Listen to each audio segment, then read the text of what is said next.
The DA leader scheduled for a meeting with Palestine Authority president remains a disputed story, with Palestine distancing themselves from ever committing to meet with Mmusi Maimane. Meanwhile, the DA has a publicized exchange of communication seeking an appointment with President Mahmoud Abbas. The saga of Democratic Alliance officials doing official international visit continues. Now the Palestinian government has distanced themselves. DA says its leader visited the country on the 10th for a string of meetings with businesses and other Palestinians. Maimane alleges he had an official meeting set up with Palestinian Authority President Mahmoud Abbas, but was cancelled on the last minute. We are not bound as a democratic alliance by the ANC's foreign policy, especially where we govern.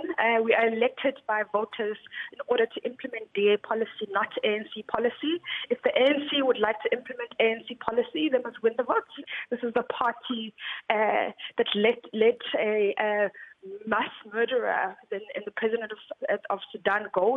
So we really are not moved by the ANC's hypocrisy. The meeting did not take place because the president cancelled the meeting. That's not to mean that Mmusi Maimane did not visit Palestine. He visited several refugee camps. He met with human rights activists. He met with business people in the area. So it's incorrect to say that he did not visit Palestine. Palestinian Authority issued a statement disputing their president had been scheduled to see Maimane. They claim they only learned of the DA's visit in Palestine through media reports. The country's ruling party, ANC, has also reacted to an alleged lie by Maimane.